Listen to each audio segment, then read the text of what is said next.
Assalamualaikum warahmatullahi wabarakatuh. Selamat siang anak-anakku semua. Semoga kita diberi kesehatan selalu oleh Allah Subhanahu wa taala. Untuk pertemuan kita kali ini kita sudah masuk ke part 3 ya. Untuk materi sel kita. Dan jangan lupa nanti masuk ke Google Classroom untuk melakukan absensi. Juga sebelum kita memulai pelajaran hari ini, alangkah baiknya kita berdoa menurut kepercayaan kita masing-masing. Berdoa dipersilahkan.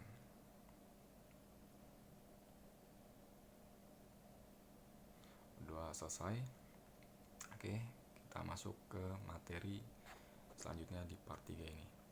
Oke, tujuan pembelajaran kita kali ini menjelaskan kegiatan sel sebagai unit struktural dan fungsional makhluk hidup. Ini mengarah ke pertama di transport sel ya. Nah, ini ada transport membran sel. Jadi materi kita kali ini ada membahas bagaimana sel itu mengeluarkan sekresi ataupun mengambil ion-ion dari luar sel itu sendiri. Itu ada disebut dengan transport membran sel. Nah, transport ini terbagi atas 3 bagian ya. Itu ada transport pasif ya, di mana di perpindahan molekul menuruni gradien konsentrasi dan bersifat spontan, dan juga ada transport aktif ya, arah perpindahan dari transport ini melawan gradien konsentrasi dan bersifat tidak spontan. Lalu ada vesikel, ini memasukkan atau mengeluarkan makromolekul ya, ukuran molekul yang besar dengan cara membentuk vesikula. Vesikula yang seperti kita sudah pernah bahas, yaitu seperti gelendong seperti itu, bentuknya bulat gitu ya. Nanti kita lihat bersama-sama. Nah, sebenarnya vesikel ini masuknya ke transport aktif juga ya, cuman dia caranya menggunakan vesikel, maka dipisah sedikit seperti itu, tapi dia tetap masuk ke transport aktif. Maksudnya apa sih transport aktif sama yang pasif ini? Pasif itu tidak menggunakan energi ya, jadi dia untuk masuk keluarnya zat atau molekul itu tidak membutuhkan energi. Tapi kalau yang aktif itu membutuhkan energi, seperti itu. Oke, kita bahas pertama transport aktif dulu. Transport aktif itu ada 3, ada difusi, lalu ada difusi dipermudah, dan juga osmosis ya. Oke, kita bahas satu persatu. Difusi itu ada proses pergerakan partikel, molekul, dan lain-lain ya, bisa ion dan sebagainya, dari konsentrasi tinggi ke konsentrasi rendah. Ingat, dari konsentrasi tinggi ke konsentrasi rendah hingga tercapai keseimbangan. Nah, itu adalah difusi. Lalu yang kedua, difusi dipermudah. Itu bukan dipermudah ya, tapi dipermudah. Nah, dipermudahnya dengan apa? Dengan protein spesifik ya, yang membentuk saluran protein dan juga protein transport. Jadi difusi yang dilakukan oleh dipermudah ini, dia ada bantuan lah dengan protein ya, disebut dengan protein transport. Lalu yang ketiga ada osmosis ya. Osmosis ini proses bergeraknya molekul pelarut yang disebut dengan air ya, dari larutan dengan konsentrasi rendah hipotonik ke larutan konsentrasi tinggi hipertonik melewati membran semi permeable. Jadi osmosis ini adalah perpindahan cairannya ya, atau disebut dengan pelarut ya. Kalau misalkan kalian seduh gula sama air, gula itu yang dilarutkan, nah pelarutnya itu adalah airnya, maka yang berpindah itu airnya. Nah, itu harus dipahami dulu ya. Jadi yang dilihat adalah perpindahan dari air tersebut gitu ya. Nah, konsentrasinya itu berbeda. Kalau di osmosis, konsentrasi rendah itu disebut dengan hipotonik, ke konsentrasi tinggi hipertonik. Jadi perpindahannya itu dari hipotonik ke hipertonik. Nanti kita lihat gambarnya. Oke, ini kita masuk ke difusi ya. Nah, itu sebelah kiri itu adalah difusi biasa dan juga difusi yang dipermudah atau terbantu ya. Di sebelah kanan itu adalah transport aktif yang menggunakan ATP. Nah, itu ada tulisan ATP. Ini ada tulisan ATP. ATP ini adalah adenosin trifosfat. Nah, itu adalah energi yang digunakan dinamika metabolisme sel ya, seperti itu. Jadi ATP itulah disebut dengan energinya. Nah ini kalau kita lihat misalkan ini adalah molekul-molekul yang warna ungu yang untuk difusi biasa, dia bisa melewati dinding atau membran sel. Ini kan kita sudah mengetahui ya bentuknya seperti ini, membran sel, dan dia bersifat semi permeable. Nah kalau misal difusi, dia tinggal pindah aja masuk ke dalam seperti ini, sudah bisa dari konsentrasi tinggi ke konsentrasi rendah. Nah kalau yang terbantu, ini dia melewati yang disebut dengan saluran ya, saluran protein. Intinya dia dibantu lah dengan protein seperti itu ya. Begitupun yang ini yang warna ungunya ini, yang besar tembus ini kan protein gitu ya, protein integral seperti itu. Jadi perpindahannya dari konsentrasi tinggi ke konsentrasi rendah, itu difusi. Oke, lalu kita lihat osmosis. Nah ini anggaplah gambar itu yang sebelah kirinya adalah, nah ini ya, ini ada membran semi permeabelnya, anggap itu seperti membran sel ya, yang tadi ya, membran plasma sel itu. Nah seandainya ini yang molekul yang biru-biru ini itu adalah molekul air, dan yang warna orange ini adalah molekul gula ya. Maka yang terjadi apa? Dari ini yang disebut dengan hipotonik ya, yang ini hipertonik. Dari konsentrasi rendah ke konsentrasi tinggi, yang berpindah bukan molekul ya, bukan dari konsentrasi gulanya, tapi perpindahannya adalah pelarutnya atau air yang pindah ya. Dari hipotonik, yang sebelah kiri ini disebut dengan hipotonik, yang sebelah kanan ini adalah hipertonik ya. Nah kalau misalkan hipertonik dan hipotonik itu seperti apa sih kalau di dalam sel gitu ya. Nah kalau kita lihat di sebelah kanan ini ada proses krenasi sebutnya. Itu kalau terjadi hipertonik, artinya dimana konsentrasinya tinggi tapi cairannya sedikit di dalam sel tersebut, maka terjadi krenasi. Krenasi itu artinya mengkerut ya, mengkerut. Jadi konsentrasinya tinggi dia dibandingkan pelarutnya. Nah kalau misalkan isotonik ini artinya keseimbangan, dia seimbang antara konsentrasi dengan pelarutnya. Nah di hipotonik itu kebalikan dari hipertonik ya, dimana konsentrasinya itu rendah tapi pelarutnya itu banyak ya, lebih banyak, sehingga dia bisa lisis sebutnya. Lisis itu pecah, jadi kembung deh kalau bisa dikatakan itu kembung. Tapi kalau hipertonik itu mengkerut ya, karena dia konsentrasinya lebih tinggi.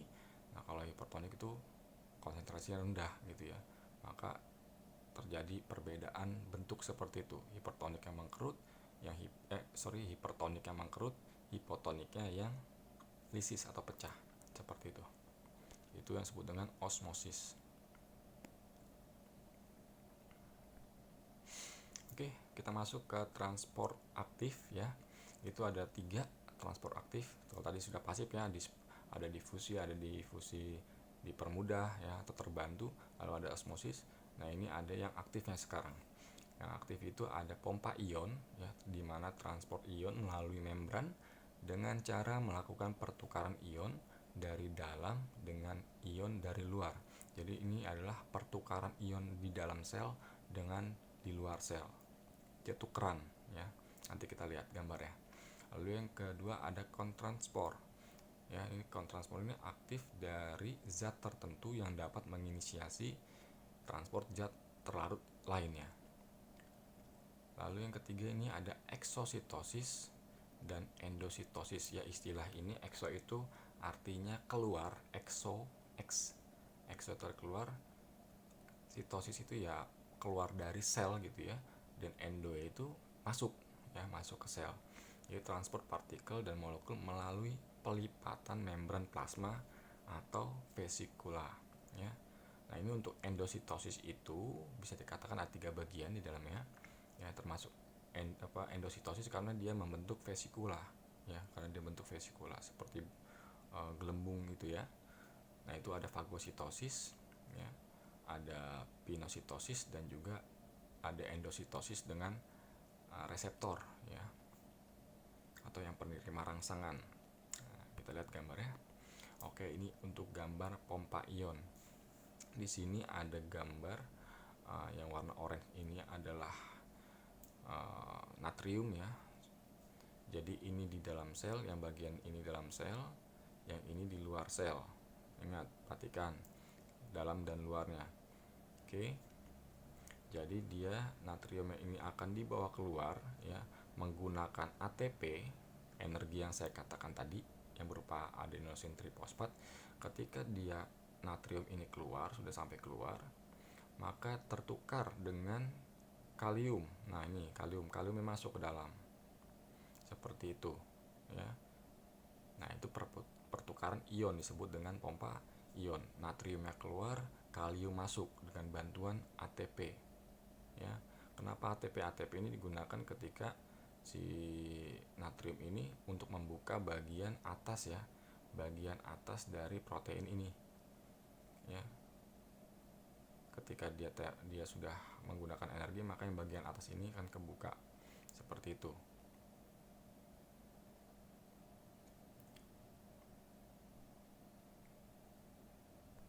Lanjut, lalu kita masuk ke kontransport. Nah, kontransport itu contohnya di sini adalah pompa proton yang menggerakkan transport sukrosa pada sel tumbuhan ya. Gambar seperti ini, jadi ada inisiasi. Ini pun menggunakan energi ya.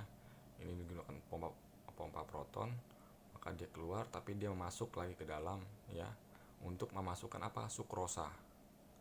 Dia keluar lalu sukrosa masuk ke dalam, seperti itu yang terjadi pada tumbuhan ya, pada tumbuhan, dan dia menggunakan ATP kembali. Oke, lanjut yang ketiga. Ini gambar dari eksositosis dan endositosis ya. Nah, kalau kita lihat di sini eksositosis ya ini. Nah, ini ekso, dia bergelembung, yang gelembung ini dia akan keluar menuju membran plasma seperti itu ya. Kalau endo ini kebalikan, dia masuk, dia mengambil molekul atau makromolekul ya. Kalau ini dari eksositosis itu biasanya hasil sekresi sel itu akan dibawa keluar, tapi kalau misalnya endositosis mengambil makromolekul nih yang nanti dibentuk dengan vesikula seperti ini. Yaitu perbedaan keluar dan masuk. Eksositosis mengeluarkan, endositosis masuk ke dalam sel, seperti itu. Nah, untuk vasikula di endositosis itu yang tadi kita sudah ketahui ada fagositosis, pinositosis, dan juga endositosis yang diperantarai oleh reseptor ya, atau menggunakan reseptor atau penerima rangsangan seperti ya. Nah, untuk fagositosis ini misalkan ada partikel ya, kita lihat partikelnya itu masuk ya. Nanti di sini ada pseudopod. Pseudopoda itu seperti nama lainnya adalah kaki semu ya. Kalau kalian tahu amuba, nanti kalian boleh cari mengenai amuba ya. Amuba, hewan amuba, dia masuk ke dalam protista. Nanti kalian lihat di situ, nanti dia ngebentuk pseudopoda ya. Itu seperti kaki ya. Nanti dia akan menjepit seperti itu dan akan memakan atau menelannya ya. Bahasanya itu fagositosis, menelan ya, menelan partikel ataupun makanan yang dia makan seperti itu. Nanti setelah itu dibentuklah vakuola makanan ya. Nah, ini biasanya ada di amuba seperti itu, fagositosis ya. Lalu pinositosis itu mirip seperti itu, cuman dia membentuk vesikula dan mengambil yang kecil-kecil saja ya. Dia ukuran lebih kecil dibandingkan yang lain. Lalu ada endositosis yang diperantarai oleh reseptor. Nah, di sini yang warna hijau ini ya, ini adalah reseptornya. Jadi fungsinya adalah menangkap molekul-molekul yang lebih spesifik dan juga dengan jumlah yang lebih banyak gitu ya. Jadi tidak bisa kalau misalkan reseptornya, contoh ini ada gambar bintang nih ya. Ada gambar bintang ini berarti dia cocok misalkan dengan reseptor yang warna dengan reseptornya cocok ya, sehingga dia bisa diambil. Tapi kalau yang kotak-kotak yang ini, misalkan dia nggak cocok molekul itunya, maka dia tidak akan bisa diambil seperti atau tidak bisa dibawa masuk ke dalam, ya, karena dia butuh spesifik, ya. Jadi ada molekul khusus yang hanya boleh masuk dan dibutuhkan dengan jumlah yang banyak. Jadi bisa diambil kalau misalkan dia nempel, ya diambil sama dia seperti itu. Ya, baru dibentuk vesikula. Oke. Nah, untuk pertemuan kali ini kita cukupkan sampai di sini, ya. Untuk tugas saya memberikan 2 saja. Yang pertama adalah carilah informasi mengenai sintesis protein pada sel. Cari informasinya mengenai sintesis protein. Apa yang dilakukan sel sih dengan cara sintesis protein itu. Lalu yang kedua adalah cara reproduksi sel seperti apa, ya. Cara reproduksinya seperti apa. Oke, untuk tugas ini mungkin untuk tugas terakhir di bab pertama kita, ya. Kemungkinan minggu depan kita sudah akan mengadakan penilaian, ya, atau ulangan harian pertama di bab pertama kita ini, ya. Jadi untuk itu kalian harus mempelajari materi yang sudah Bapak berikan, ya, sudah Bapak jelaskan. Nanti kalau misalkan ada yang masih bingung nih mengenai materi, boleh langsung kontak ke Bapak seperti itu. Dan tugas ini seperti biasa dikumpulkan di Google Classroom, ya. Oke, terima kasih untuk kesempatannya kali ini kita bisa belajar, ya. Dan Bapak juga bisa mengajar kalian untuk kesempatan kali ini. Jangan lupa minggu depan, ya, jaga kesehatan, jaga pola hidup sehingga kita bisa bertemu lagi di pertemuan berikutnya. Oke, assalamualaikum warahmatullahi wabarakatuh.